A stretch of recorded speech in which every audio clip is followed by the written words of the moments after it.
Yeah. A part of the movement, nigga. A part of fucking highly dysfunctional. The world is highly dysfunctional. How you gonna judge us, nigga? I We are who we are, know. and we are you, nigga. We are Americans, nigga. We are highly dysfunctional because of you, nigga. This is the story, nigga. And y'all have made us, and y'all have made us, and we are not responsible by ourselves for our behavior, nigga. We have learned from the best.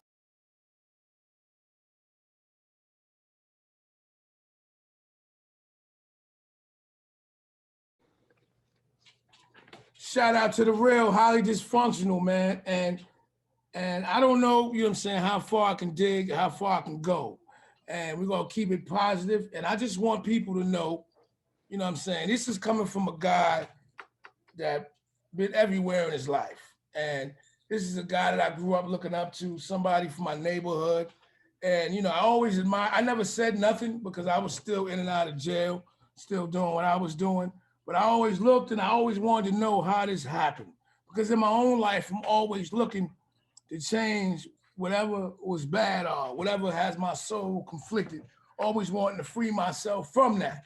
And I always was wrestling with that type of conflict. So that's what this episode is about. This is my friend Kenneth Nash, a good pastor. He's a pastor out in North Carolina. And I want him to tell y'all about himself real fast. Introduce yourself, man. All right. Good evening. Good evening. Yeah. My name is Pastor Kenneth Nash. A lot of y'all know me from Spring Valley. I now reside in North Carolina, the good city of North Carolina, Walkertown, North Carolina. And man, I thank you and I appreciate you for calling me on to your show, man. Hey, man, you're doing great things, man. I'm proud of you. I like to see what you're doing, man. I like the fact that you're interviewing people from the neighborhood where we grew up at, man, and you're into a positive change, man. But yeah, I'm a pastor now, man. My life took a total change from back then till now. Yeah. I don't, you know what I'm saying? I don't want to get into, you know what I'm saying, the negative aspect of it, but we want to know. I want to know. Because we got to talk about some things because I know that's why I tell people, man, you know what I'm saying? Everybody has good inside of them. Everybody, you know what I'm saying? I never met somebody that was totally bad. And when we talk about the neighborhood, the hood, the community, people like to spread negativity like there's not people that love them, people that care about them for a reason. People have families. These guys are fathers. We spreading this negativity on. People have two sides to them, and everybody have good in them, and we don't always reach that potential. But those that do and got greatness, as yourself, I like to give flowers. I got appreciation on the show. So yes, I'm doing it for the neighborhood because I always believe the same thing people doing in the city, in Brooklyn, in the Bronx, and we watching those stories, entertaining. We got stories right here, and that is just as important. And that's what music is. That's what books are. They're telling stories and teaching people how to deal with their own situations, so you don't have to go back and deal with that. And I want people to gravitate to people's message everywhere, not just rich celebrities. You know what I'm saying? Everywhere. Everybody has a past, everybody has a journey, and every journey can lead you to somewhere that makes you happy, that makes you a better person. Everybody has a purpose right here on earth, and that's what I want to talk about. Now, I can't always deliver that point. You know what I'm saying? I can't always deliver that point, and I don't always make good on that. But I want to know how, and I'm pretty sure by the end of this conversation, I'm gonna have more insight on myself, and people are gonna have more insight in it. And when they have that gut feeling, and when it's time to change, and when it's time to move on to bigger and better things. Okay. Well, I definitely don't mind sharing my testimony, man, because my testimony makes me who I am today. And a matter of fact, without anybody's testimony, you can't be who you are today. You have to go through something in order to become the person that I believe God challenges us to be today. Uh, I believe, man, my life just, way back then, I believe I was more of a follower than a leader. And that's what I try to teach a lot of kids today, because I don't shoot from the hip. I talk real and I keep it real. And I think that's why a lot of young people gravitate to me and listen to me, you know, because I keep it real with them. And, you know, to me, I was more of a follower. And the reason why I say that is because, man, what I seen out there in the street, I liked it. How I seen people with the cars and the money, and how it seemed like everybody just loved them and they had so much attention. I wanted to follow that. You know, I had a mother, I had a father. They both had good jobs. You know, I moved from the Bronx. I lived on 1600 Cedric Avenue. Originally from the Bronx? Yeah. I moved up to Spring Valley when I was 10 years old. You know, I know you're older than me, and I'm 41, which is old for me. And I don't have a part of my life where I know anything that I've never seen you before. I see you, you know what I'm saying? I don't have a memory of not knowing you. So you said you're from the Bronx, and I never knew that, and that's why it's information right here. Shout out to the real. You are originally from the Bronx. I have other people that say they're from other places, but where do you represent? What do you claim? I represent Spring Valley, New York, baby, all day, every day. That's where I grew up at, mostly from 10 years old up. I only lived in the Bronx until I was 10 years old, and then I moved to Spring Valley in the 5th grade. All right. And from there, you know, South Madison, Kakiak, Spring Valley High School. I'm Kakiak alum. I'm Spring Valley alum. Yeah. So I'm with you on that. We have that in common. I'm also from Hilltop. You know what I'm saying? Was you living up on the hill anywhere, or was you living somewhere else? No, man. When my parents first moved, man, to Spring Valley, we lived on Heitman Drive, man. My father and I moved into a good area, man. We had tennis court and everything when I first moved up in 1980. And then a few years later, they went and bought a house on Eckerson Road in Hillcrest. And I lived there all the way until the time I got out of high school. And once I got out of high school, that's when I took off. My mother and father, you know, my mother raised me in church. I went to church in Harlem. And then from Harlem, I went to First Baptist, growing all the way up, man. Sunday school, usher, all that stuff. Shout out to First Baptist. I also went there at some part of my life. Right. Which most people from the neighborhood probably did. So, you know, that's a beautiful thing. All right, so you came up here at 10. You went through high school. You went through junior high, Kakiak. You went to Spring Valley. So what was you doing during those years? You know what I'm saying? Growing up, I went to church. Let me tell you, I met a woman the other day. Not the other day. Maybe months ago during this pandemic. And she was like, you know, 20 years old. I'm like, yeah, what her and her friends was big. And I'm like, she told me the situation. I'm like, what are y'all, some type of Judas? She's like, who's Judas? I said, so you don't know no characters in the Bible? She's like, no. I said, you don't know, you know, Bishop, Jacob, you don't know these people? She said, no. And I just thought that was the weirdest thing. I just got immediately away from those people.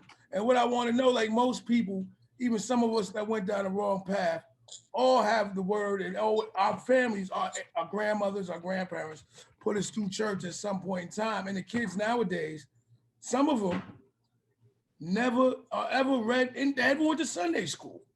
They never went to church. And that's my point right there. I'm trying to bring it out. That's what I'm trying to say. She didn't have no knowledge of the Bible at all. And I just couldn't believe that.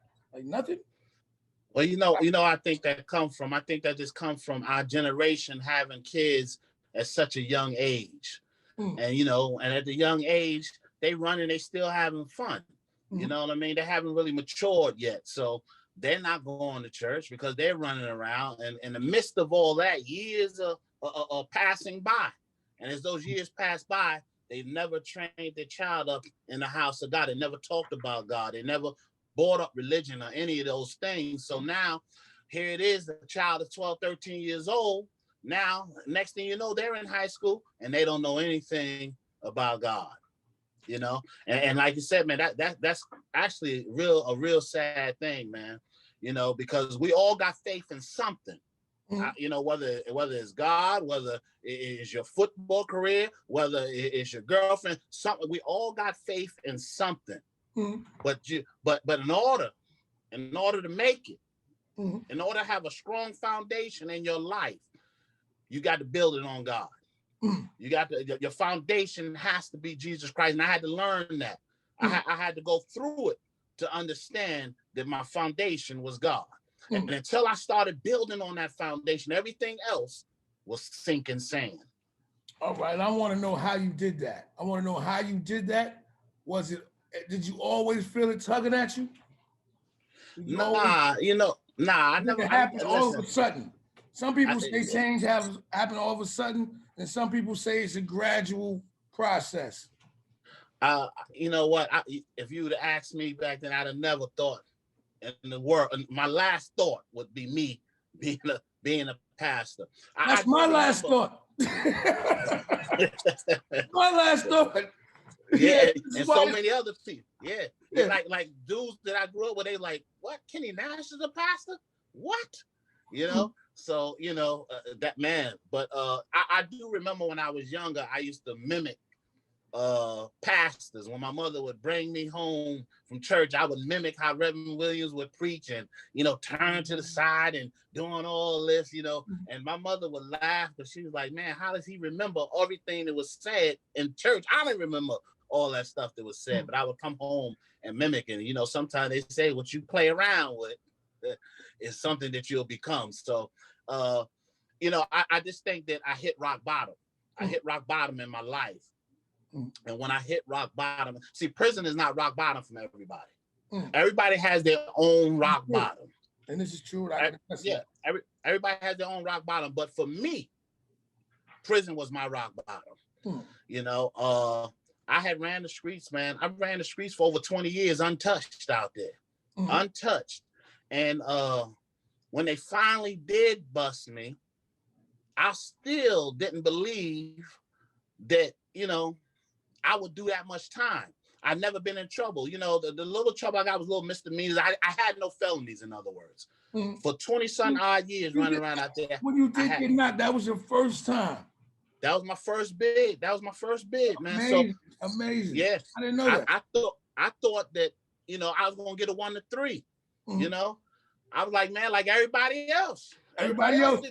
I can attest to that too. I don't want to interrupt you. I can interrupt you later. Go ahead.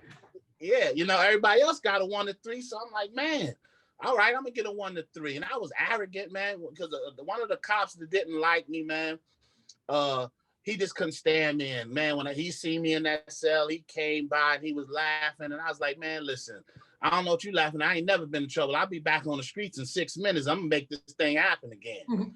Man, God had a different plan, man. See, that's why I stay humble today, man, because the Bible says this, that those who are exalted, God will humble. And those who are humble, he will exalt. So what I got from that is, man, when you stay humble, man, God will elevate you, man. He'll elevate your whole life because you're humble. But when you up here and your head is this big, he'll crack it open for you. And that's what happened, man. I got my head cracked open, man. I thought that, I was gonna get a little 1 to 3, come back home. I figured if I ever get knocked off again, I get the 4.5, like everybody else get the 4.5. But it didn't work. My story was different, man. When they locked me up, and man, that cop said to me, he said, nah, it's going down different this time. And I was like, yeah, whatever. I was like, yeah, whatever, man. But sure enough, man, a month later, man, they told me my lawyer told me the feds were coming. I had heard that the feds had came after some other people. So I called my brother. He said, yeah, it's true. So I called my lawyer. He said, yeah, the feds are coming. So even then I'm like, okay, well, I've never been in trouble. I mean, how much time, even when I got busted, I didn't get busted with anything. They didn't confiscate anything. I didn't sell to an undercover cop. They caught me with no drugs. They didn't take any money from me. I got caught with absolutely nothing. So I'm like, okay, I can't be in but so much trouble. But when I got down to the feds, they charged me with conspiracy. And conspiracy, they got me with the phone tap. So I'm like, well, all right, I ain't said nothing on the phone. It's not like I said, let me get some crack or some coke, but they say they can break. Go ahead. So how did they patch it together? So what they said was they could break the codes. They said they had informants. They break the codes. They know what I was saying, even though I wasn't saying it. Stop right there. Do you really believe they broke the code? I don't believe so, man. But it's just, it is what it is when you get up in the system. You know what I'm saying? Especially for Black people, man. It is what it is. At that time, they charged me with conspiracy to sell 5 kilos. Which I wasn't selling kilos, but what it was is if you had 50 grams of crack, it was equivalent to having 5 kilos because the ratio was 100 to 1. Right. So that ratio of being at 100 to 1, it was targeted toward the minority. It was targeted toward Black people to send Black people away. So here it is, you can get caught with 2 kilos of coke where you can make $50,000, $60,000, and you get caught with 50 grams of crack where you can only make $1,500 or $2,000. You're gonna get 10 to 20 years, and the person with 2 kilos gonna get between 1 to 5 years. Right. So Right. which was crazy, but you know, everything happens for a reason. Do you think So- they punished you for things they just thought about? Thought the shit Man, you got away, the stuff you got away with. You know what? I'm a trouble. I'm a true believer that you reap what you sow. I just believe Well- that. I just believe that, man, after a while, it might not happen today, it might not happen tomorrow, might not happen next year, but you reap what you sow. All right. And I just believe, man, that all the years this finally caught up to me. You know, because like I said, I've never been in trouble. I had a 20-year run, over a 20-year run, and finally it caught up to me. And when it caught up to me, I got hit hard. They offered me 20 years. And when they offered me 20 years, I'm like, 20 years? I was like, for what? And man, that thing rocked me. I was like, whoa. I'm like, man, you know, and a lot of people, excuse me, a lot of people, just to stop you real quick and just educate the children or whoever might be out here in the streets. A lot of people don't know how that conspiracy thing works. You know what I'm saying? And you can get in trouble just from talking to somebody. He might be high. You know what I'm saying? Yeah. And you know what I'm saying? Your little affiliation become bigger things because of the affiliation. And that's how the feds work. And that's how a lot of rappers right now are getting tied in.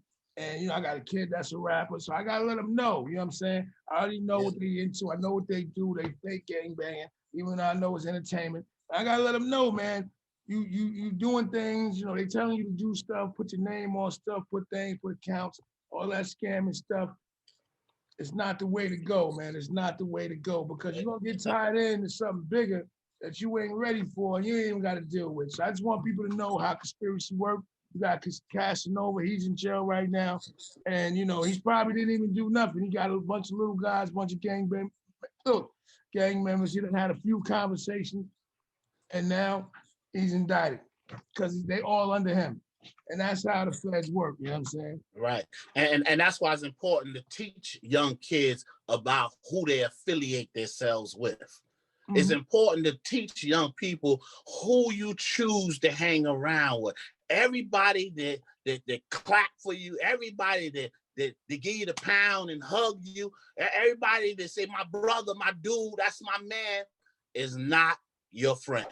And young people got to get that concept. They got to get that embedded in their mind that everybody in the street is not your friend. Because you can get entangled in some other people mess. And people, and let me tell you, I hope the young people hear this.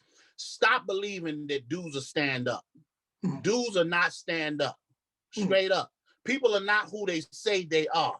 All right, because I was in prison with nothing but people who told on other people. So for you to sit back and act like, oh man, I handle that, I do that. That's why I tell people, don't put anybody in your car. People tell you all the time, don't worry, I handle that. Yeah, right. Don't believe that. You know, people are not your friend, and people are not stand up. You know, and you just gotta. There's no loyalty amongst thieves. You know, and young people need to realize that, man. But you know, when I got offered the 20 years, it sent me into a depression, man. I was like, man, because I never expected to, you know, for something like that major to happen to me in my life. You didn't think your first time would have happened like that. Not like that, you know. And I was like, man, 20 years. I'm like, man. So, you know, what, you know, my lawyer got to talking with me. And what happened was I had a possession charge before that. You know, I had a couple of grams of coke in my pocket. I had a warrant. They picked me up for it. And instead of it being a misdemeanor because they wanted me so bad, they pushed it to a felony, which a couple of grams has never been a felony. Never. You know, but I you know, my time was winding up, man. You know what I'm saying? So and because of that, they charged me as a predicate. as if I had another felony, and the case was still open. I hadn't been convicted of the case So yet. this is like, and they put it all together. Right. So what happened was, once I told my lawyer that, he said, "Oh, wait a minute." He said, "Wait a minute. If that's the case, when did this happen?" I said, "Within a year." So he said, "Well, then that's the case. This investigation, our investigation was called Road Runner, Operation Road Runner." Operation Road Runner. Operation Road Runner. So what happened was, once he found out that they had been investigating us for over a year, and when I got arrested for that little possession, it was within that year, they had to tie all that into the same conspiracy, and they could no longer charge me as a predicate. So what happened was, then it brought it down to the mandatory minimum of 10 years, which I couldn't get underneath that because of the crack law, 100-to-1 ratio. So I wound up getting, but before that happened, I was stressed about the 20 years. And I was going through it, man. And I called home, and my mom's is like, Kenny, you got to call on the Lord, And I was like, Mom, listen, I ain't trying to hear that Jesus stuff right now. Click, I gotta go, Mom. I'm in trouble. I ain't trying to hear that right now. Yeah, right. My mom had to do that a few times up there. I know. Yeah. Listen, I need a lawyer. I need to get out of this mess. I ain't trying to hear that right now. Right. Jesus was the last thing that I was trying to hear about. And I kept stressing and about the 20 years, because I hadn't found out that I was only going to get 10 yet. And a dude inside of the Spanish dude, this dude was facing the death penalty. And he came up to me and he was like, "Yo, man, come to my room, man. I got a couple things for you." I'm like, "Man, I ain't going to nobody's room, man. Go ahead with that." When you first get into prison, you don't know who's who and what's what and what people trying to do and all this. And I'm in MCC, I'm in Manhattan. I ain't in Rockland County. I ain't in my own zone. I'm in somebody else's turf. Yeah. Well, you run everything. You know what I'm saying? In the Rockland County jail, everybody know me. You know what I'm saying? But and I know everybody. You know what I'm saying? Right. So, but I'm in NCC in Manhattan. So I was like, man, I ain't trying to hear it. The guy's like, "Nah, man, yo, Poppy, straight up. So I wound up walking with the dude, man, see what he was talking about. And he had a little bag, the little bag they give you when you first get in there, with some soap and deodorant and all that stuff like that, and some shower shoes. And then he handed me a Bible, man. He was like, "Man, listen, man, I want you to read the story of Job, man." He said, "Read that story, man." I was like, "Man, all right, we talking and stuff." He said, "I don't want nothing back for this stuff." I said, "Okay." And I wind up taking it, needed some soap and shower shoes and all that stuff. I was fresh in, didn't even get my phone calls yet. So from that point, I went ahead and I started reading Job. But I don't know if you're familiar with the story of Job, man. God allowed. I studied theology for a long time. If you start talking, I'll come back. I studied it in prison, of course. You know what I'm saying? I was in prison. Job was an upright man. Right. He was an upright man, and God allowed Satan to come in and disrupt his whole life. Mm-hmm. And Job wound up losing his kids, his wife, his cattle, his servant. He lost everything in one day. And then God allowed the enemy to afflict him with sores from the top of his head to the soles of his feet. Mm-hmm. So, man, when I read the story of Job, man, I closed the Bible up. I was like, man, how God gonna help me? He done did this to Job like this. I was like, man, did Job like that? Yeah. I'm like, oh, man. I said, that's it. I'm done. I put the Bible down, man. I ain't never heard of that like that. So you listen. So you was good after that. Yeah, man, that thing scared me even more. I'm like, man, I'm trying to get help, and you gonna give me a story about Job? I'm like, oh man. It wasn't until years later that I understood it, though. Break it down for me. But break it down. You gotta break it down because I'm laughing. Yeah, I'm gonna break it down. So what happened was, I called my mother back again, and my mother said, "Listen, I found somebody that can help you."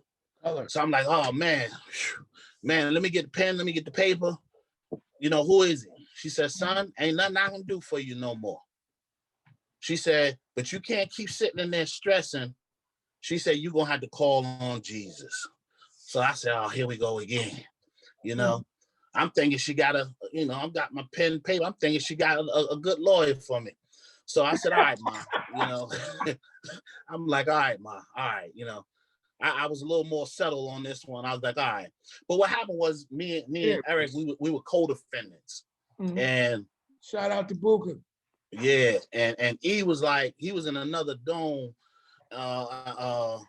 room, and he was like, he sent a message to me, and he's like, yo, meet me at the chaplain, because that's the only way we could see each other was to go to church. Right. That's how they do So, it. right. So, because they had us all separated. So I said, okay. I signed up for church. I said, all right, I'll meet him down there because we're going to try to figure out, scheme, and try to get up out of this mess. Mm-hmm. But what happened was when I went down there and we sat together, the preacher started speaking and he caught my attention. And to this day, I don't know what he said, but whatever he said, it caught my attention. And I never end up talking to E. I never even spoke to him no more. What's up? How you doing? We never talked about our situation because I was so caught up in the message. Mm-hmm. And I was like, man, so from that point on, I started going to church every whatever day it was, every Saturday. And then I started listening to the radios, and I began to pray. And I began to, to try to read the Bible a little bit. And I began to listen to radio stations with the gospel and begin to pray. And the next thing you know, I found out I was not getting 20 years, but I was only going to get 10 years. So I said, okay, well, maybe this thing here is working, And from there, after I got sentenced to 120 months, which was 10 years, I said, okay, I had to do my state time first. So they shipped me from the state, from the feds, and brought me to the state, brought me back to Rockland County. I had to go through downstate. So when I got to downstate, I started going to church. And then from downstate, they sent me to Romulus, New York, 5 Points. They sent me all the way up there. And I was like, man, why I got to go to a max? I said, man, I ain't never, no trouble, no violence. I'm trying to stay close to home. And I'm thinking in my mind, though, I'm still having change. I'm still trying to figure out how to get up out of this thing, man, and how to get home and how to be near my kids and my girl and all this stuff. You know what I'm saying? And they sent me all the way up to 5 Points. They said I had to be in there because I had a federal detainer. Mm-hmm. So I'm like, man, okay.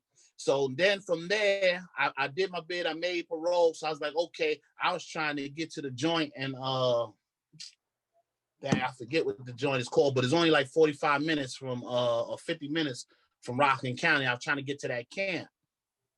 But man, they wound up picking me up. The feds came and got me and wound up sending me to an immigration joint. I'm like, God, why am I in the immigration joint, God? Come on, man, I'm American. Mm-hmm. Like, why they got me up in here, man? Mm-hmm. I stayed in there, man, for like, transit is rough, man. Rough, man. You got no soap, you got nothing. You got to eat. You got nothing. In there, yeah. So I'm stuck. They take all your stuff. Take all your stuff. You got to go through all of this stuff, man. Can't use the phone. Can't do nothing. Nothing. So I'm stuck in there for 2 weeks. Then they finally come and get me, and they bring me all the way to Ohio, man, Youngstown, Ohio. I'm like, God, why am I in Youngstown? Yo, it's snowing in June out there, man. I'm like, yo, why am I in Ohio, God? Like, man, I'm still trying to get to the camp. And I'm thinking about and all this, but it all comes together after I get deep into it. But I'm stuck there, and I'm like, man, why am I here? Why am I here? And I'm stuck there for 5 months, man. 5 months. The food is horrible. The phone calls is like $10 for 3 minutes. Mm-hmm. It's like, it's crazy, man. And you can't get no visits. It was only a 1 hour visit. So, I ain't gonna tell my people to come see me an 8-9 hour drive for 1 hour behind the glass. You know what I'm saying? So that's it. So I got no visits. I got nothing for the next 5-6 months until they come get me. When they come get me, they send me to Lewisburg. I'm like, oh man, here I am in Lewisburg, man. When I'm gonna get to this camp, the the lawyers and told me I'm gonna get to. You know what I'm saying? They promised me I'm gonna get into this camp where you can sneak out. You know, because people in the camp were sneaking out, going home, still drinking, still doing this. So I'm like, I want to get to this camp so I can sneak out, go get with my wife, you know, my girl, my kid's mom, and all this stuff. Let me stop you right there. So right now, your thoughts is still, are you where you at today right now at this point? Are you thinking that you're gonna be that you made that full transformation at this point? Or are you still in the middle? You talk about when I was in the prison. Yeah, in the prison. Was you there already? No, in the prison, I wasn't there yet. You know what I'm saying? You weren't there yet. That's why I want to make sure I point that out. He wasn't there. I hadn't made that I hadn't submitted fully yet. I hadn't surrendered. I still had street mentality, man. You know what I mean? You can't take out 20 years of street mentality that's been embedded in you overnight. Right. That ain't gonna happen. And that's what people need to realize. That's why when I deal with young people, man, I deal with them slowly. You know, I know how to work with them because you're not gonna change somebody overnight. Couldn't nobody change me overnight. So it's not gonna happen. You know, it's a process. And I still had that mentality of the street. So, you know, I'm stuck in this joint and I'm like, man, I'm trying to get to the camp where I can get home and still do this, sneak out, come back, you know, all this stuff. But, you know, I was stuck in Lewisburg, and finally from Lewisburg, they sent me to Loretto. That's where my bid began, because now I'm in a low. I never made it to the camp. I'm in a low. So now I'm in low. What's a low for the people? Well, they got camp, low, medium, and max. That's the your status or where you are. Right. So, you know, if you're, you know, violent crime, you're going to the max. You know, you got to work your way down. But, you know, me, I had no violence and nothing on my record. Right. So my but because I had 10 years, I had to go start off at the camp. I mean, at the low. I had to start at the low. Right. So I'm in Loretto, Pennsylvania. So now I'm in there, and I'm going to church more. I'm working for Unicor, one of the highest paying jobs in the system. We was making cables for the military. How much I was getting paid there? I know in some jails up north, there's some jails that I want to point this out. In some jails in prison, you actually can make some money. Not no real money, but they can make money to feed themselves. Like when I was in jail, the jobs I had, I couldn't make no money because I didn't want to work. You know, I was taking jobs at a quarter or something. That's like $5. Yeah. But there's other people that was able to be at industry jobs. There's making $70, $80, whatever the case may be. So I don't know what job you was doing, but how much you was making? Well, at Unicor, I was making probably $200 to $300 a month. That's good. But you're in the feds though, right? We're in the feds, and some people who had higher grades, you had some dudes who was leaving out of there, man, who have been down for a long time. They were leaving out of there with $30,000, $40,000, man, because they were working from morning to night, you know, and that's how I bid. I did my bid. I worked from I believe it was about 7:30 in the morning till 7:30 in the evening, man, all day, every day, man. And that's how, and the only thing I had time to do is go take the shower, boom, get ready to go again. That's how, and work out. I worked out in between. You know, we had a brutal routine. In 15 minutes, we were rapping out stuff, you know. So rapping out stuff. Hold on. Right now, do you do any type of activity? Man, I ain't worked. I just set my gym up in my garage downstairs, trying to get back into it, man. But I ain't worked out in probably like 2 years, man. Me either, man. 2 years, man. I'm about to get back into it, man. So I just want to say, you in there too. So I'm going back to. I got 2 years off too, man. I've been doing it so long. I just got tired of doing it, man. So it's like, yo, you getting smaller. I'm getting old. That's what I'm supposed to do. I'm having fun. Yeah, I done gained all kind of weight and everything, man. But in there I was ripped up, man. You know.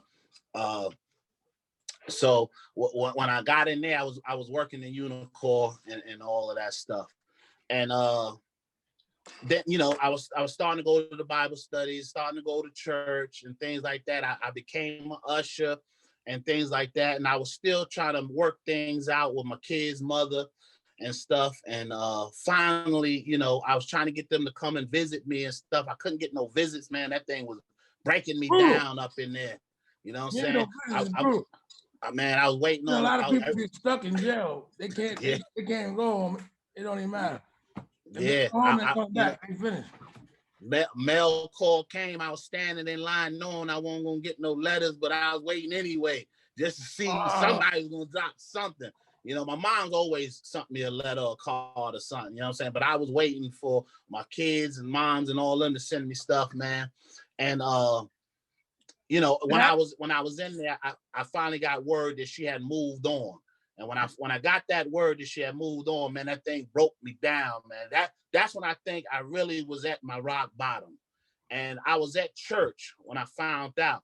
And I said, man, I walked out of the church because that thing hurt me. I walked out. And a dude seen me walk out.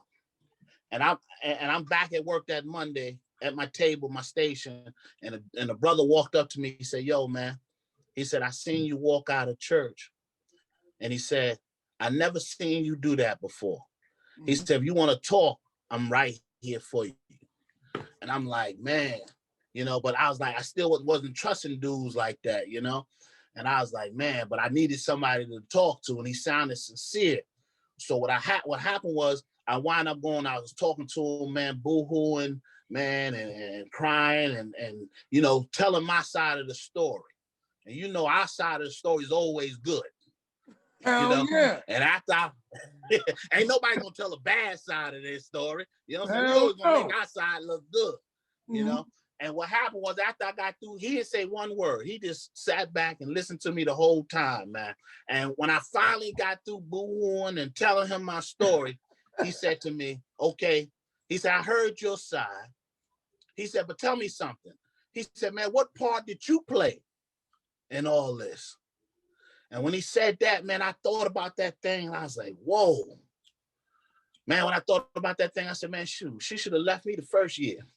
we was together 20 years. She should have jetted on me after 8 months, you know? So I was like, man, so what happened was that night when I went back, I looked in the mirror, and that's the first time I looked at me. And I stopped pointing the finger at everybody else. I was pointing the finger at the government, the police, the prison, kid's mother, everybody. I was pointing the finger at everybody. It was the first time that I went back to that cell and I looked in that mirror. That's the first time I broke down and said, man, I took a good look at me, and I said, I didn't like what I saw. I said, I don't want to be this person right here no more. And that's when my mindset began to change. And that's when I said, okay, man, I surrendered. I said, okay, God, you got me. You got me. But if you want me, God, to serve you, you're going to have to teach me how to serve you. If you want me to preach, then you're going to have to teach me how to preach, God, because I don't know none of this stuff. You don't know nothing. And I was in there reading all the hood novels. I was reading them joints like 3-4 a day. You know how it be. I know how it be. I know them too. I know. You know, that keep things rolling. Yeah, stuck, but it keeps you stuck in that mentality. You know what I'm saying? And boom, I had to put down those books, and I had to pick up the right book. I had to pick up the Bible, and I had to pick up things, man, that was going to educate me, man. That was going to motivate me. Things that were going to challenge my mind, you know, and transform my mind from thinking the way the world think and the way the streets think. And I had to change that mindset, man. I started digging deep inside of God's word, man. And I started studying his word, and I was going through the pain and the struggles of everything that life had hit me with, man. And I got transferred out of that prison finally to the camp. And I went to the camp, and I didn't want to leave at this point, man, because I was like, man, I got settled in. You know, I'm with some good brothers now. I'm learning, I'm growing. And the brother told me, the same brother, man, we good friends today, man. He did 20 years. He just came home 2 years ago, and he's doing good.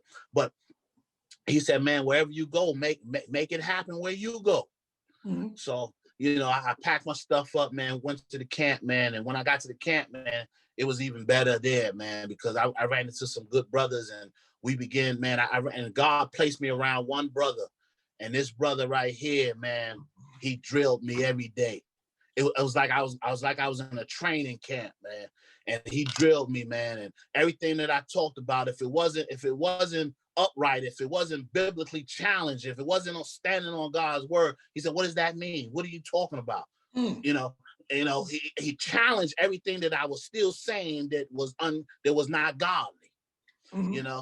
And man, we walked that track, man. And from that point on, I kept a Bible in my back pocket, and I kept a Bible right here on my side. And I walked that yard, man, for 4 years, nonstop, every day. I was in the gym. When I was lifting weights, I was reading Bibles. When I was in the shower, I had a chair outside my shower, and I had the Bible sitting right there. So when the pain of reality would hit me, and all the struggles that I was going through, I would open up my Bible and just start reading. When I was in the bathroom taking a dump, I was reading God's word, man, because that was the only thing that kept me, man, from wanting to kill myself, man, from wanting to just end it, man. Ooh. Because I was hurt, man. I was hurt, man, and I couldn't understand. And then God started bringing back Job. Why he gave me the book of Job. Because God was about to strip me of everything, because I depended on. Bring it back. I want to hear. I depended on the people in the streets to be there for me. Mm-hmm. And when you get in trouble, everybody scatters like cockroaches. When you hit rock bottom, ain't nobody there. Dudes ain't picking up no telephone like that. Nobody. Dudes ain't dropping those packages like that. You know what I'm saying? And I depended on my kid's mother. I depended on the streets. I depended on this stuff. And God said, I'm stripping everything from you. So now I started to understand why he gave me the book of Job, because he stripped Job of everything and allowed Job to be afflicted. And Job was afflicted. And Job's wife said to him, why don't you just curse God and die? And Job said, should I not accept the bad with the good? Man, I said, whoa. I said, man, should I not accept the bad with the good in my life? Should I curse God because of what I'm going through, because of what I put myself through? Ain't nobody put me in prison. I put my own self in prison. I chose that life. Ain't nobody make me choose that life. I didn't even have to do what I did. You know what I'm saying? But I did it because I was a follower and I was not a leader. You know what I'm saying? So from there, man, as I was going through, I was waking up in the middle of the night, then going through it, man, calling my mother at 6 a.m. My mom's like, this too shall pass. This too, I don't want to hear. I don't want to hear that this too shall pass. I wanted this nightmare over, man. Over. Now. And I was like, man, my mom's like, you ain't got stronger yet. My mom was tough, man. She was like, she said, you studying the word like that, you ain't got thicker skin yet. You ain't doing it right. I'm like, man, I wanted my mom to just comfort me and take that pain away. She said, nah. You want to stand on his word.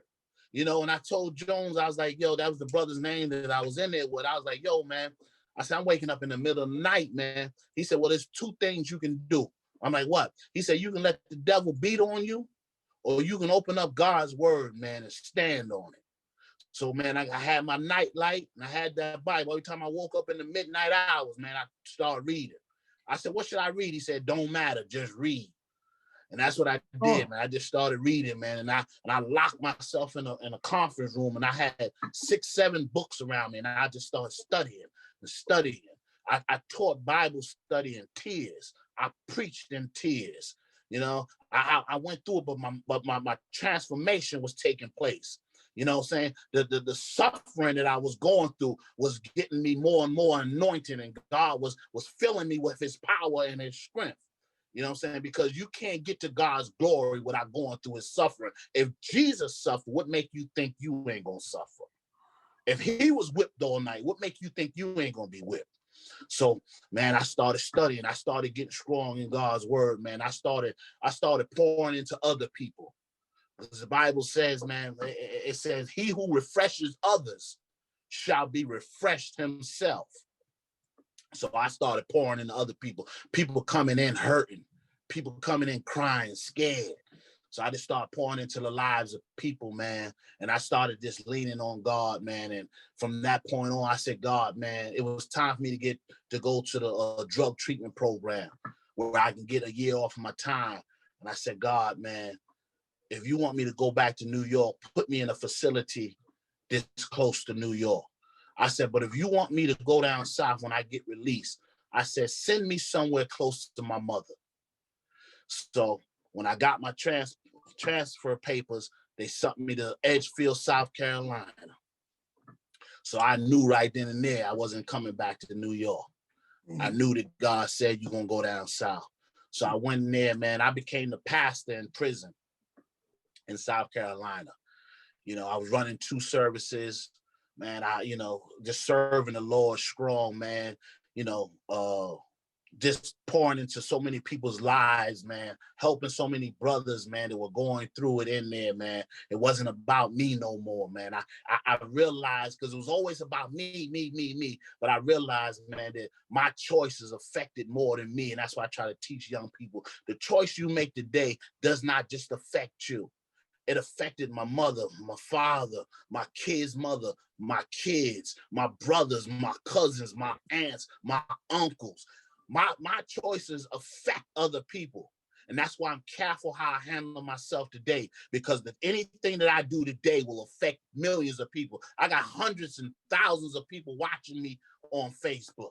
God has placed me as the pastor over congregation. I got young people looking up to me. So my choices have to be sound. My decision is the things that I do and how I act and how I treat people. I'm being watched. And I don't want how I respond or how I act to affect nobody else's life. I want it to affect them in a good way, in other words. I don't want it to affect them in a negative way. So from there, man, I went through the drug program. I became a mentor in there, man, and I got ready to get out of there. And when I got out of there, I came home, got me a job, man. Finally, after struggling through hundreds and hundreds of applications, got it finally. When I finally got, I was so stressed out because I couldn't get a job. My mom was like, chill out. She was like, relax. She said, you're living at home. You ain't got no major bills or nothing. You got food on the table. She said, chill out. Because what happened was when I came home on the halfway house, they wanted you to take a card with you to every interview. And after the person interviewed, they wanted them to sign it. So they say that you went to that interview. I'm like, man, how you gonna get a job like that? And I got to give these people a card stating that I'm in the halfway house and you got to sign this. One dude was like, what's this? I was like, well, I'm in the halfway house, boom, boom, boom. Next day I called them, I was like, hey, is that opening still there? They said, nah, ain't no openings. You know what I'm saying? So I went through it, but finally I wound up getting a job. Didn't have no license. I'm in the country, so you need a car down here. Ain't no buses. Everything is far. Yo, unbelievable. You need a car. Unbelievable. The roads a mile between each. I dig it. Yeah, you know what I'm saying? You can't be dependent on, so I was like, man, I was and I had the same mentality. And even today, I've been out of prison 8 years. And even today, I keep a bag like this full of Bibles and study Bibles. I carry it with me everywhere I go. Every day at work, I'm coming in here with a suitcase. They tripping. They like, yo, what's up with this dude coming in here with a suitcase? They don't they don't understand my story though. They don't know what I've been through. You know what I'm saying? So, I carry it with me, and I was in the job, and I was carrying it. Every break I got, I was in the word. And my boss walked up to me one day. He's like, man, I see you do a lot of reading. I was like, yeah. So he's like, okay. So one day I'm in the back working. I mind you, only been there for a couple of days. Finally got a job after 4 months, 5 months. Finally get a job. No, it was 6 months. I finally get a job. And then he brings a Spanish dude back there who's in the ministry. And he's like, yo, he said, yo, the Spanish guy go tell your testimony. I'm like, man, I ain't trying to share my story. It took me 6 months to get this gig, man. I ain't trying to let this white man know my story. Then my life. I'm out of a job. But the Holy Spirit, man, was like, man, it's gonna be all right. Go for it. So I wind up sharing my story. I was at peace with sharing my story.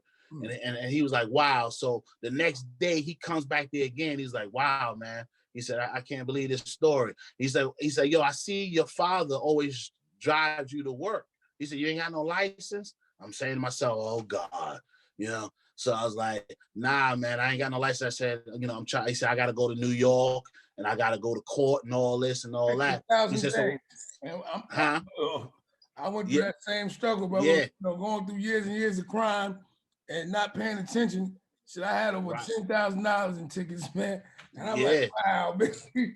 And it was a mountain to get through, man. And yeah, it's more of my struggle than anything because that's been my thing. I got to keep it moving. So, you know, me, I ain't gonna let nothing stop. You know, I'm all mentality. I ain't gonna let nothing stop me from moving. Or you ain't gonna get my right. license. I'm out of here. You know what I'm saying? Yeah. So I So understand that, the fight. Good. yeah. That's my He story. he came back there and he was like, why don't you go to New York and get it? I was like, man, it took me 6 months to get a job. I said, I only been here 4-5 days. I can't take off already. I can't call in already. And he's like, what you got to do? I said, man, I got to get a lawyer. I got to get the lawyer to go to court for me. I wasn't even allowed to leave out the state anyway, you know? So I was like, man, he's like, obstacles. yeah, he was like, okay. He said, I understand, you know what I'm saying? So he left.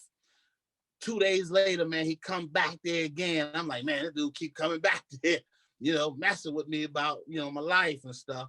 And he said, man, I don't know what it is, man, about you, but it's something about you. And God told me that I had to help you. And he said, he walked up to me. This man didn't know me from Adam to Eve. This man walked up to me, reached in his pocket and said, here, go get you a lawyer. And I was like, wow. I just started crying like, whoa. I was like, man, I was like, man, I was just blown away, man. Because I had been complaining about I ain't got no job. I'm like, man, what's going on, God? Sometimes we complain about things that God has already set up for us. Mm-hmm. Sometimes we complain about the littlest things and God has got something bigger for you. Mm-hmm. You know? So I'm like, man, so I go get the lawyer. Now I'm saving up my money. I'm working overtime, everything, saving up my money so I can get ready to pay for these tickets. The lawyer goes to court, gets all my tickets thrown out, man, calling me back. I gave him, he wanted $750. I gave him the 500, told him I give him another 250. When he called me back, he was like, man, all your tickets are thrown out. You can go get your license. I was like, man, I said, how much more owe you? He said, don't even worry about it, man. It's over. I only went to court for an hour or so, man. Don't worry about it. So all the money I saved up, I didn't have to go spend on the ticket. Boom, I went to go get my driver's license, went and got me a car. So things just, yeah, God is good, man. He took care of me. And see, the story of Job was that Job, God stripped Job of everything. He afflicted him. And Job never turned his back on God in the midst of all that God had allowed to happen to him, because God was trying to prove to the devil that whoever I got in my hand, whoever I got in the clutches of my hand, I will never let them go. I will take care of them. So Job went through it, didn't understand it, but Job went through it. And at the end of the story, the Bible says that God restored Job everything, double. Gave him double the cattle, double the kids, got him another wife. You know, man, he blessed his whole life because Job stayed faithful in the midst of everything that he stripped. So now I get the story. I get why God gave me Job at the beginning of my bid, because he was going to strip everything from me. And he was going to make me understand that I was going to rely on him, not the streets, not the dudes in the streets, not no girlfriends, not no mama, not no daddy. I was going to rely and call on God. And God said, now I'm going to restore everything back to you because you stayed faithful. And so when I came home, I got the job, I got the car. God blessed me with a beautiful wife. Changed my whole life around, man. I'm the pastor of New Beginning House of Worship. Not only am I the pastor, but I'm the founder of the church. I just quit my job 2 weeks ago because I got my own business now. pressure washing, H&N cleaning service, doing my own thing now, man. And it's all because of the grace of God. It's all because I changed my life and I surrendered everything to God, and I allowed God to guide my every footstep, man. Man, that's some beautiful stuff, man. That's beautiful. And believe me, man, you got me in tears over here. And man, that's whew, I got to see. I was because this comes out what Saturday? Comes out Saturday. And I don't even know if it can come out now. It's such a beautiful thing, man, because the journey, the struggle, like you put my work, you gave me some work to do. You said a lot of good stuff. And my thing, I like to key in on the message, man. The message is positive and it's powerful, man. And any moment it can kick in. You can hear it at any moment. And everybody's calling is different. But if something calls you to do something, something gives you a calling. Some people's calling is not always God, but somehow you can do something that you can serve God, get some type of charity. Maybe your gift is doing something. You gain money to give back to charity that somebody didn't know. Or maybe you were an athlete and you were supposed to say something and be some type of way where you could influence a lot of people. It's different ways that God touch your life, man. And I was just reading about the calling. Calling is calling. And, in my life, about 41 years, and right now I'm moving off instinct. You know what I'm saying? Instinct. Hitting you up is instinct. You know what I'm saying? I got pure instincts right now. And, I'm just compelled. And you never know where it's going to lead you. You know what I'm saying? You meet different people. Like you said, you was always doing this as a kid. And I want people to know about the journey doesn't always lead you directly where you're supposed to go. Sometimes you deviate, but all you got to do is stop. Yeah. You know what I tell people? It is not how you start the race. It's how you finish the race. Mm-hmm. So my main message to the kids, and the reason why I share my testimony, so much to so many different people is because I want kids to know, man, that there's a better life than the streets. The streets don't love you. I know that firsthand because when I was in there and wasn't nobody on the streets there. Mm-hmm. I had maybe two people. The streets don't love you. Don't nobody care about you like that. They will never be there for you like that. When I went down, people were not there for me. And that's what I try to embed in young people, man. Don't think that these streets love you like that, because they don't. They'll chew you up, eat you up, and spit you out alive. You know what I'm saying? So my thing is that there's a better life out there. You can become anything that you put your mind to. You can be an entrepreneur. You can be a business person. You can go to college. You can be a doctor. You can be a lawyer. You can do whatever you put your mind to, man. There's nothing stopping you but you. You know what I'm saying? Because a lot of people come out of the streets. A lot of people grew up on the hood and on the hill, and people got lives. They do. People got lives, man. So I don't never want to hear about people, man. I come up out of the streets. I come up out of the hood. Yeah, a lot of us come up out of the hood, and a lot of us make it up out of there. Now, some people's situations is different, and I understand that. You know what I'm saying? That's why I never forget where I came from. You know what I mean? And the people that have a struggle and have a hard time, that's where we need to come together, unite, build them up, help them. All that, I hate when I see fights on Facebook, because all Black people do is showing other Black people destroying each other. We got to get rid of that mindset.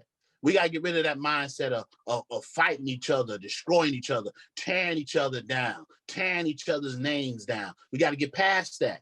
It's time to build. It's time to build. And that's why I came on the show, because I when you sent me that, I looked up some of your interviews, and I seen what you were trying to do. You know what I'm saying? And anytime somebody's trying to do something positive, I'm all for it. I'm all for it, because I want to see you reach the masses and the multitude. I want to see you be able to interview Saigons and different people, and they keep it real with their stories, because realness is what catches people's attention. All that uppity fakeness ain't gonna catch nobody's attention. You know what I'm saying? So keep doing what you're doing, man, because you don't know whose life you're gonna reach or what connection you're gonna get connected to. because you can be the next Steve Harvey. You don't know. Mm. You don't know unless you keep putting your best foot forward. Keep doing your interviews. Keep it positive, man. Keep it positive no matter what. And watch God. Keep God first. Keep God first, man. Keep him in the forefront of everything in your life. And I guarantee you, man, I guarantee you, God will open up doors that no man will ever be able to close in your life. Can't nobody, listen, can't no devil in hell mess with God got in store for me and my family. Can't no devil touch what God got for me, because I stand on God's word. I trust God through the midst of everything, and God keeps me. He kept me through prison. I never had a fight. I never had an altercation. Well, I had an altercation, but I never, he kept me in the midst of my altercation. I had 2 altercations in jail, only 2, and it never came to a fist fight or anything like that, man. And it was only because of the grace of God, because it could have went different ways. You know what I mean? He always kept me, and that's because I keep him first. So young people need to understand, man, listen, don't allow the streets to eat your life away, man. I wasted 20-something years in the streets, man. I can't take it back. And you know what I tell people? I didn't want to be in prison. Trust me, I ain't want to be in there. You know what I'm saying?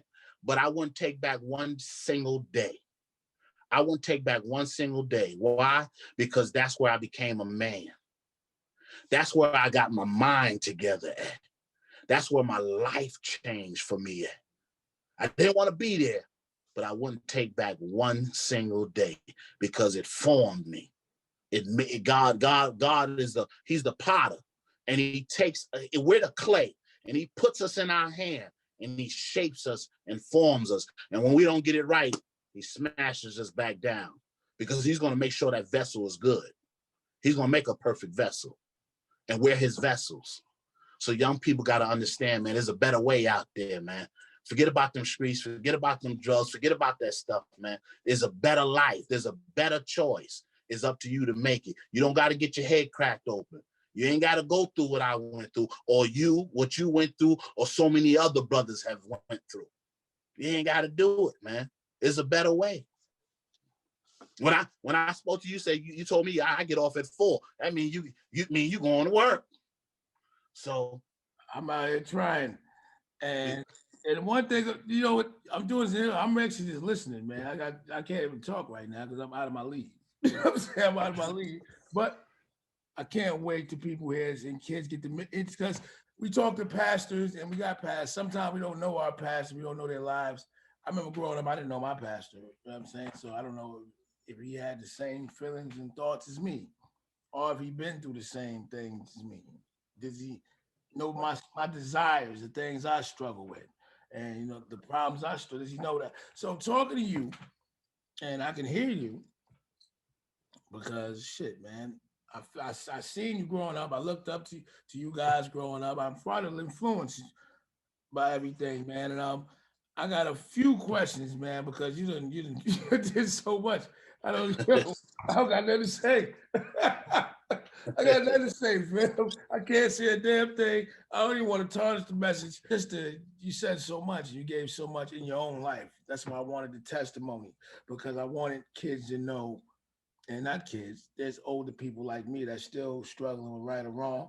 And, habits is a powerful thing. You can try to do right, and you can want to do right, or maybe you don't have the desire to read, maybe you don't have the right reason, or you ain't heard the right word, and you're struggling with back and forth. You know what I'm saying? You had that middle ground too. You spoke about the middle ground when you was in jail. I'm saying, because life doesn't stop. You know what I'm saying? Just because you get older, you know what I'm saying? You still have a journey, you still have a purpose, man. And I struggle with everything because of the things, not so much today, but the things that I've already did. You know what I'm saying? I can't do nothing about it. You know what I'm saying? I come back, I'm trying to be a father. And it's sometimes I gotta be reminded of why I'm doing stuff for them. Because some people won't tell you why you're doing it. And why I go back, you know what I'm saying, after I get kicked away from trying to be a father, I try to, talk to people, or try to change my life, and try to say, listen, man, and admit my mistakes, you know what I'm saying, admit things is wrong and the things of that nature, instead of it getting used against me.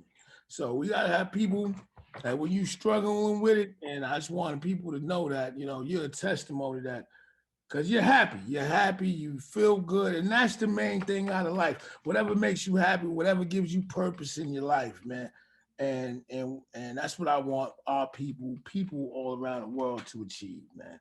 So you're gonna help me do that. You're gonna help me do that because it's true, and I can attest to it. And that's why I always want to start with our town because man, there's some leaders. There's some even you growing up, you was always a leader, man. I don't even I want to know, you know what I'm saying? Because I gotta tie it back just so people will listen. How'd you get into the streets?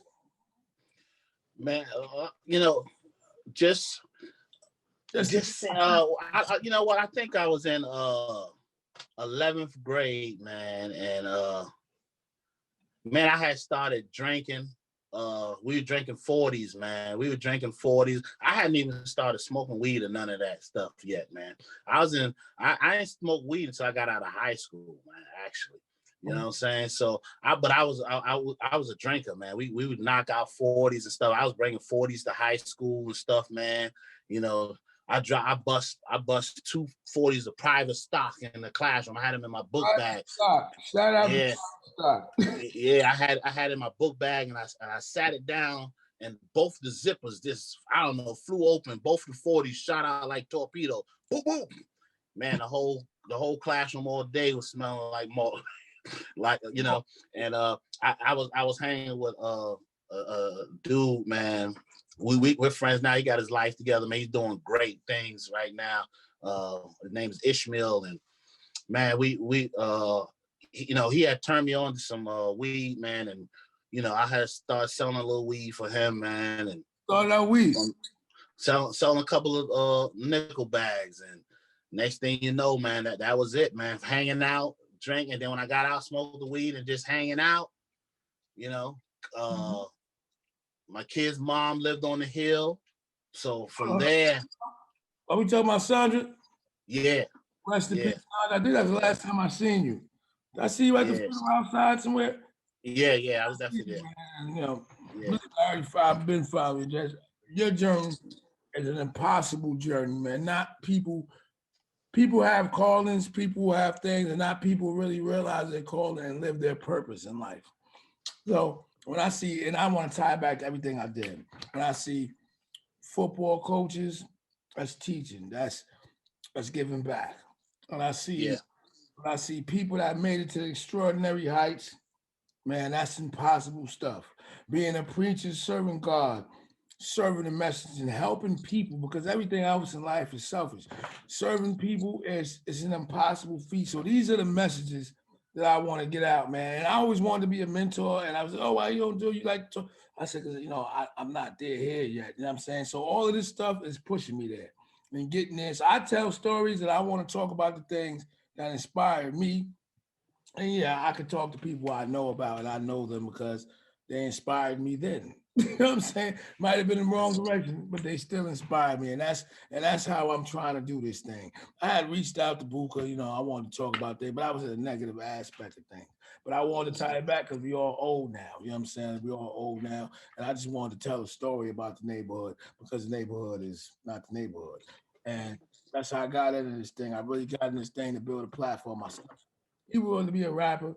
I wanted to be a rapper when I was a kid. It didn't work out, of course. So now, I've been through the ropes of all the little dumb shit, you know what I'm saying? So I'm like, hey, son, let me help out. It didn't work out that way. And, because of prison and all the years I missed, shout out to him. And, actually helped me with a lot of situations, kids' mothers, and being a parent already in this conversation. And I don't even know if you know that, but you'll hear it later. You get to hear my response to everything you said, and it's all beautiful, man. And I can't wait to listen to this thing over and over again. And we're gonna keep going. So you got into it with weed. but going to visit my kids' moms on the hill, at a young age. We was together when I was like 17. So walking across the street, you know what I'm saying? Drinking, the next thing you know, one thing led to the next. So that's just how I got started, man. Oh, though. Huh? Oh, I don't know if it was control. I was a kid seeing it, and never mind nobody else. But how'd you guys end up in control? And we just talking about from you, like from leaders, because even then, I mean, we might, like I said, might have been doing different things, but you was always a leader. You was always you. You was always an individual, and people always knew you. and we have a certain perception on the outside. You know what I'm saying? That you might not see yourself as. You know what I'm saying? Like you see Mhm. yourself as a follower. Me coming up and people think it's me as a leader or an independent person. I see myself as a follower. So when you said that, I wanted to know why. And there's people that might be feeling peer pressure, and people might think they're in a leadership position and they don't even know that they're not acting on things they truly, truly believe or really want to do. They're acting because they want to fit in and they want to be liked or loved. So they're doing things for those fake ass reasons, so to say. You know why? It's because we got we all got choices. You know what I mean? And you sitting back, me sitting back and watching the other dudes, man, getting it like that and going to the Camelot and just buying up rounds like that and not having to get up and go to work the next day. It was like, man, you know what I'm saying? I got a pocket full too, go to the bar too, line them up too, you know what I'm saying? And I was just fascinated with that, man. And, you know, so as I started coming across the street, man, next thing you know, I'm like, okay, I started getting packs. And man, and from there, man, I just started taking off. I was actually, man, I had coming out of high school, I had my father. We had a flea market business. We had the flea market, where the flea market was in Spring Valley. We had a booth in there for years. Uh, we had flea markets at all the outdoor racetracks. My father sold clothes. He made clothes from scratch. You know, so when I got out of high school, I got my own van and I was buying the clothes off of him and I was going to flea markets, making my own money and things like that, man. But I was just, man, wanting to hang out, man, wanting to hang out and boom, just wanting to hang out around and do the wrong things. It just sucked me in, and that's why I try to tell the young people, man, you hang around the wrong thing, it'll suck you in. Mhm. It'll draw blood from you. You know what Mhm. I'm saying? Because once you get a taste of it, it's like, man, you all in. Mhm. Not too many people get in and get out. You don't see, Right. it just don't happen like that. Either you're dead or you go to jail. Mhm. You know what I'm saying? You just don't. I don't know too many. I don't know nobody that this went in and got out and never got in trouble, never went to jail or something like that. I don't know. No, I can't name nobody. Not Yeah. off the top of my head, I can't. And I can't name nobody that went to jail and came home fat with fat pockets and houses and all that neither. You know what I'm saying? So, unless you was doing some real major stuff, say most dudes came home broke. I know I came home with the jail sweats, the gel sweater, and Oh, the I gel feel- sneakers. You know what Mhm. I'm saying? So uh just getting sucked in, man. Just getting sucked in, man. Stuck in. You know? Real quick, man. I need the influence because you got all the messages there. So really, really, really, not at one time. Oh, yeah. How much did you see over $1 million? No, no, no, man. Listen, I mean, I ran through a lot of money. I've had a lot of money. I ran through a lot of money. I've gambled up a lot of money. In the 20 years that I was out there hustling, man, shoot, I had good times and I had broke times. You mhm. know what I mean? So, it's just because you don't care. You don't care. Well, at least I didn't. Let me speak for No, I know. myself. I never. I'm saying At least I every didn't. day we try to care. You know It's, what I'm saying?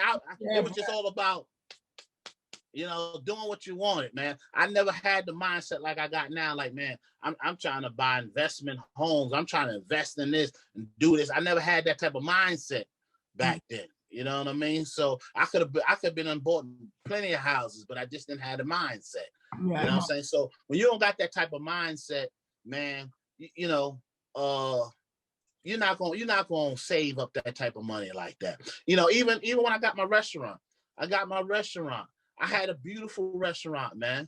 My joint sat like 40 people.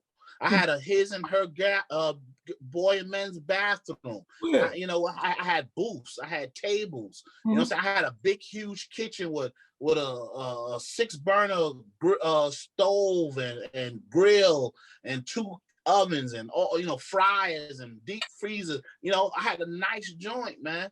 But if your mind See the mind. If your mind ain't right, man, you ain't gonna make it like that. Mhm. You ain't gonna make it like that. You gotta have a right. You gotta have a made up right mind. You know. So even when I had the restaurant, my first day open up the restaurant, I made like $2 grand. Mhm. The first day, but man, I was too caught up in the street. I was too caught up drinking. I was too caught up sniffing coke. I was too caught up. Out the cocaine, I've been there. We're talking Man, about too caught up, man. You know, man, coke had me messed up. I kept coking. You know, the pockets that had the little small pocket at the top of your jeans. yeah, the one I never not had coke inside of that pocket. I always had coke in that pocket. Mhm. Always. You know what I'm saying? I did coke the whole 20 years that I was out there hustling. Mhm. You know what I'm saying? I drank from morning to morning. Smoke weed from morning to morning. Sniff coke from morning to morning. As a little guy, you know, we like, you know, the generation behind. I don't know how many years, because you know, he was always kidding me. But you was, for me, you know, you had your crew, never mind them. Was you a silent partner, or you know what I'm saying? Was you in everything that was going on? I was in pretty much everything that was going on, but you know, with me, I always try to keep my hands clean. Mhm. So if I can put it in your hand. You said while drinking, you still, because we looked at you as the level-headed, but we put our own imagination to things. So we really don't know. That's what always wanted me to tell stories, because I Yeah. told my own story before I even did this interview. You know what I'm saying? And Yeah. it's funny how life works out. And I always say, like, yo, I'm telling stories. And that's what I believe I'm really doing. You know what I'm saying? I'm telling stories. And so for my story, I had the story already. You know what I'm saying? So I'm about to put the detail to it. So Yeah. if I just silent partner, like everybody has that. You look at the crews, you look at all the stuff, people that's out there that was so-called whatever. And in my time, you guys was the whatever. And you know, you said you was just as reckless as me, but I'm not the brains of any operation. Even this, you know what I'm saying? Somebody else put me up to this, and I'm going. And I just think I just want to tell stories. All the other stuff just aggravates me, and that's why it takes so long. But you said you was doing the drinking, you was sniffing the coke. For me, you was a father. Your wife and your kids looked good all the time, and you was the low key person that wasn't in everything. Yeah, because I that's how I move. You know what I'm saying? People would never know. If I don't tell people, they'd have never known that I'm sniffing coke like that. You know what I'm saying? They'd have never known that. You know, because and you know, and like I said, man, the reason why I lasted so long out there is because I wasn't the type of person. If I had the opportunity to put it in your hand for you to make me some money, that's what I would do. Mhm. You know what I'm saying? As a matter of fact, Pete Tom called me down to the station one day, and I was in my van. I used to keep a van, man, because I liked the vans where we can just sit back and drink and just do what we wanted to do in it. And Pete Tom called me down to the station one day. He said he walked up to the car, had beers and weed and all that in the car. He's like, yo. He said, I want to talk to you at the station. He said, come down to the station, man, tomorrow. I want to talk with you. So I'm like, yeah, all right. I had plenty of money, so I'm saying to myself, shoot, if they're gonna arrest me, I'm coming right back out. Whatever. You know what I'm saying? So I didn't think too much of it, but man, Pete Tom, when he called me down there, we got in the room and Pete said, yo, he said, why don't you just quit and get you a business and do something positive? He said, you got the money to do it. Why won't you go ahead and change your life while you got the chance and do it? But you know, like I said, that if your mind ain't right, man, I'm telling you, that's why they said the mind is a terrible thing to waste. Mhm. You know, so if your mind ain't right, man, you ain't thinking straight. You know, and he said to me, man, don't you know that those kids are walking across the street and they see you with your pocket full of money? They see you drinking and they see you smoking all day long. Don't you know they want to be just like you?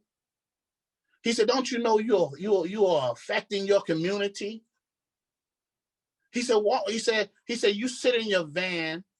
He said, you smoke and drink out of your van all day long. He said, I could bust you for that. He said, but that ain't gonna amount to nothing.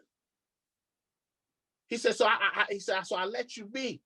He said, I know the type of person you are. He said, you're the type of person that you give the drugs to other people to sell. He said, but this is what I'm going to do. He said, I'm going to bust every last one of your workers. He said, that's how I'm going to get to your pockets. That's how I'm going to get to you. He said, unless you take my advice and go do something positive, that's how I'm going to get you. And man, let me tell you something, man. You know, he was trying to tell me something then. He was trying to give me some jewels and I wouldn't accept them. I was just preaching the other day and I told people, I said, all I do is give out jewels. It's up to you whether you want to pick them up and wear them. They're there for you. They're free jewels and they're worth a lot. But it's up to you whether you're going to pick them up and wear it. And I wouldn't pick those jewels up at that time. You know what I'm saying? Because I mentioned earlier that what influenced me was coming across the street, seeing other dudes. I think it's the same way. That was right. You know what I'm saying? And you know, when I was in prison, man, I thought about this thing, man. Like, man, this thing is a trickle effect. Man, I destroyed generations. Because what happens was when you sold it to the mother didn't do for the children like they should have done. That's why you said earlier, why don't they know God? Because if they were getting high, you know, they weren't going to no church. Mm-hmm. You know what I'm saying? And then they wasn't doing for their kids. So now when the kids growing up, they see the other kids, like my kids and stuff growing up had Jordans and all this stuff on. They get mad because other kids got Jordans on. So now they going to steal, rob, or kill to have what somebody else got because their parents ain't doing for them like other parents are doing. So now their mind starts to think devious. You know what I'm saying? So now here they are, they done got grown and they're running around wild and having kids. Mm-hmm. Now they're in and out of jail. Now their kids is coming up without the father around. So it becomes a ripple effect. So the decisions that we made while we was running around, what we was really doing is destroying generations of our own people. Uh-huh. You know, now listen, I can't change. Like I said, I can't change my past, but I can make a difference in my future. So I share the stories because I want people to understand that the decisions and the things that you do does not just affect you. It affects other people and generations of other people. You know what I'm saying? So now you got to think to yourself. So now you know what I do before I do something. How beneficial is it? Will it affect my wife? Will it affect my children? Will it affect my mother? Everything that I do now, I got to make a sound decision to make sure that it's beneficial to them. You know what I'm saying? So Pete Tom, he was trying to give me something back then, and I wouldn't take it. I wouldn't take it. I mean, most people wouldn't. Nah. not with things that was going on. I got a few more questions, man. So, Pete Tom, so I just want to ask you something. So while you're making this transformation, like now that when you fully made it, you out, and you're not, you don't have a church, right? You don't have a congregation. You're just starting out. You're just starting out on this journey. You come home. This is who you are. You who I'm talking to today. Mm-hmm. How did the former feel about it? How did the what? The former. Anybody that was in your life, was they all accepting? Oh. Was they all cool? I think what happened was, you know, we are people that are observant. We are people that like to watch to see what happens. Now, I truly believe some was watching to see me fail, of course. I believe some were watching to see whether I was who I say I am. Right. You know what I'm saying? Right. And then I believe some were like, wow. I'm the wild person. Yeah. You know, so you got different people that had different concepts. Mhm. You know what I'm saying? And like I said, some people like, man, get out of here. Kenny Nash, what? Get out of here. You know what I'm saying? I told my brother when I came home, I had a made up mind that I was gonna get married and I was only gonna be with that woman. Nobody could have me no more. Mhm. And I was home for a couple of years, no sex, home. Factoroni. You know what I'm saying? Wow. But I had that mindset that I didn't want to share myself with any and everybody no more. Mhm. My brother was like, man, get out of here. How did you He do said, it? I know dang on what. Who made you Huh? do that? How did you do that, though? How did you do it?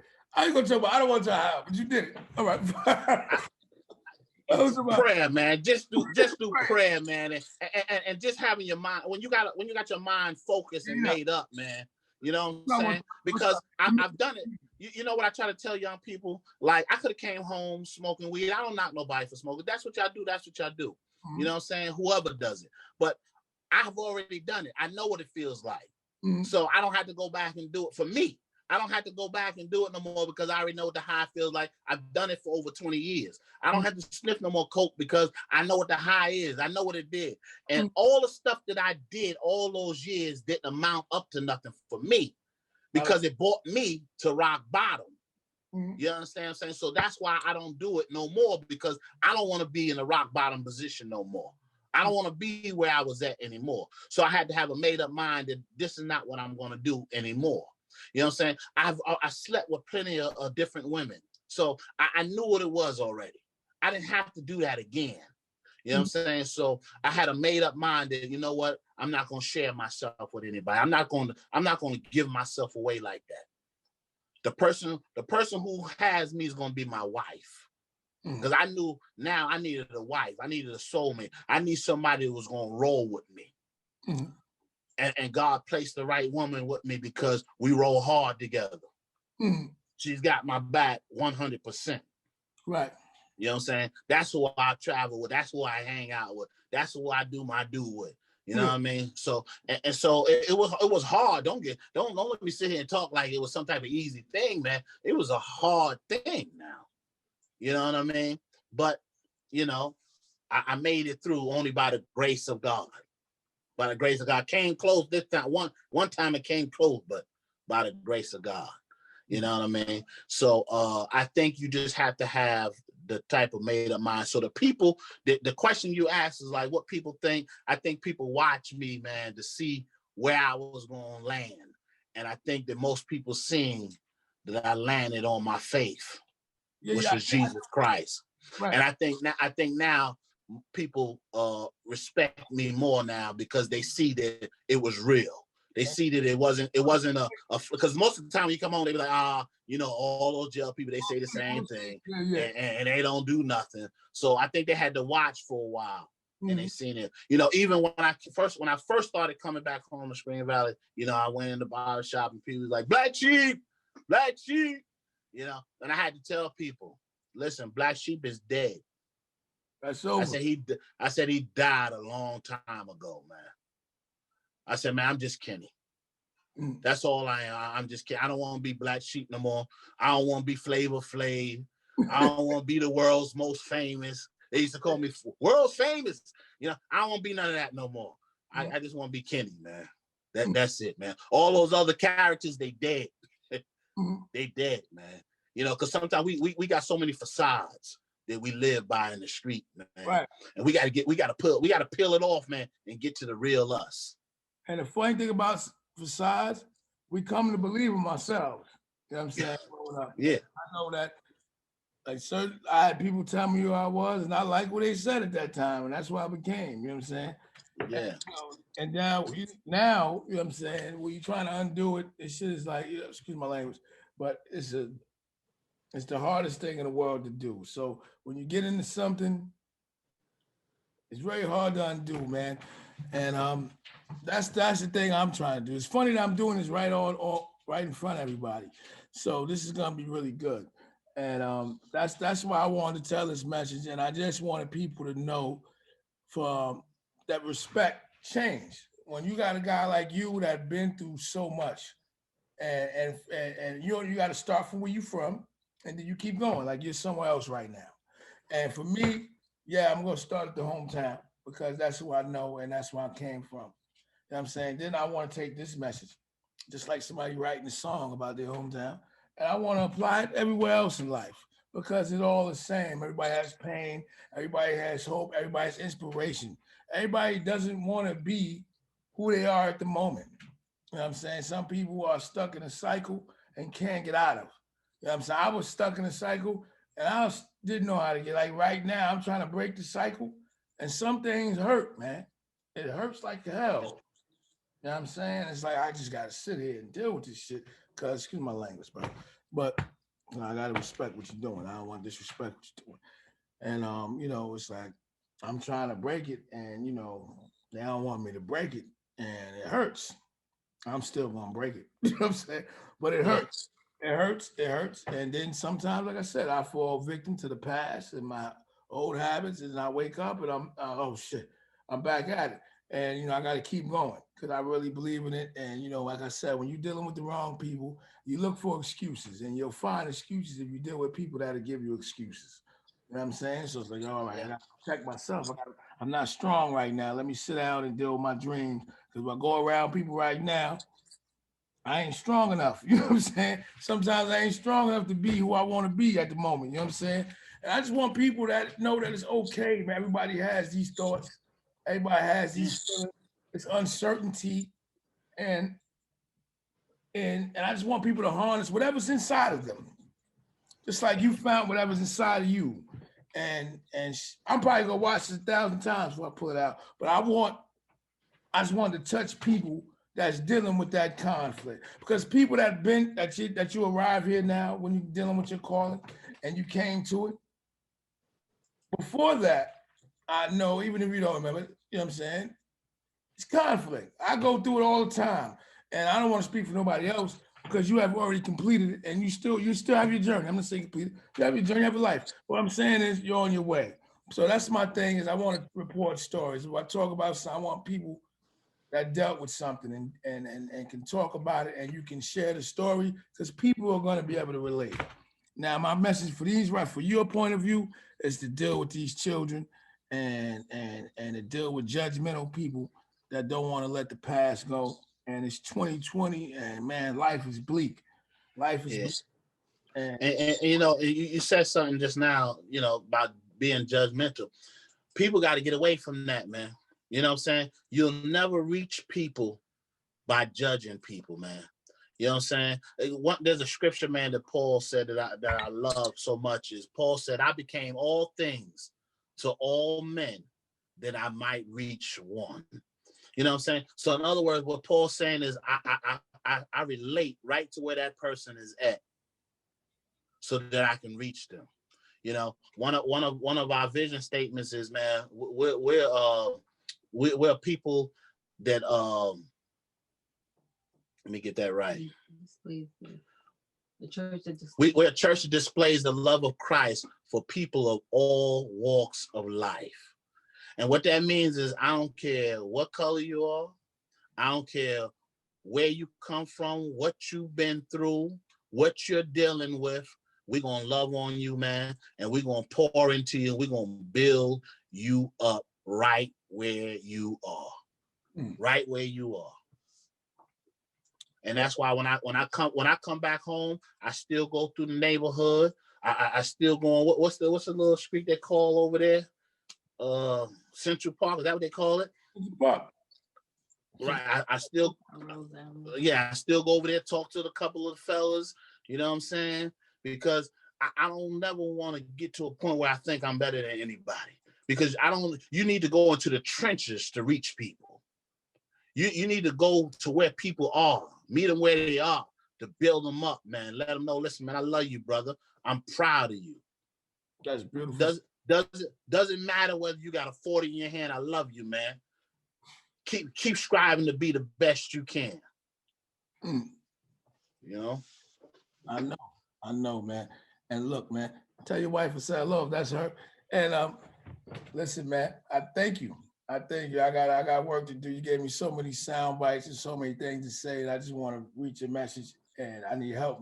I need help telling the message because I ain't there yet. So that's the thing I'm trying to do. And all this is beautiful, man. It's helping me in my own journey. And Let me say this too, man. Young people got to know this, man. It's okay to ask for help, man. We're too proudful, man. We're a proud people, and it's okay to ask for help. We all need some type of help, man. We all need help. Don't ever get to the point where you feel like you can't ask for help, man. Because there's plenty of people around this world that will help you get to where you need to be in life, man.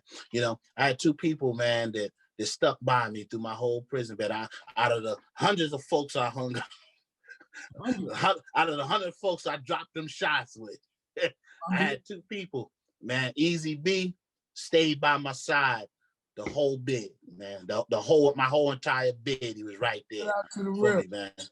And another brother named Benjamin Pugh, man, Butter. You know, two brothers that stuck by me, man. So, you know, there's some good friends that you got to hold on to, man. You got to know who to stay connected to and who not to be connected to. And it ain't no envy or no jealousy thing. It's just that I'm going somewhere. Mm. And where I'm going, everybody can't go where you're going, man. When you get ready to blow up with this thing right here, everybody can't go with you, man. Mm. Don't even try to take everybody with you, man. They can't go, man. It doesn't mean you can't give back, but they can't go. You know what I mean? I'm big on giving back. I'm big on doing community work, man. We hand out clothes, Christmas gifts, food. We go into the trenches. We go into the communities, man. We give back to the community, man. You know what I'm saying? Give back. So, but everybody can't go where you're going. Young people need to understand that. Everybody can't get in the car with you. Because some folk gonna get in the car with a pack. You can't. And when you get pulled over, drop it in there. Yeah, they gonna throw it underneath the seat, man. That ain't mine, man. Dudes ain't stand up like that, man. Absolutely, man. You know? And man, you did a lot for me, and you brought the message home, and that's what I think we need. I thank you. I thank you. I thank you. I thank you. I thank you. I thank you. Thank you very much, Kenny. I appreciate you. Shout out to the real. This has been highly dysfunctional, and we trying to change things and make a difference. And that's all we trying to do. I appreciate you, bro. All right, man. God bless you, man. Peace. I love it.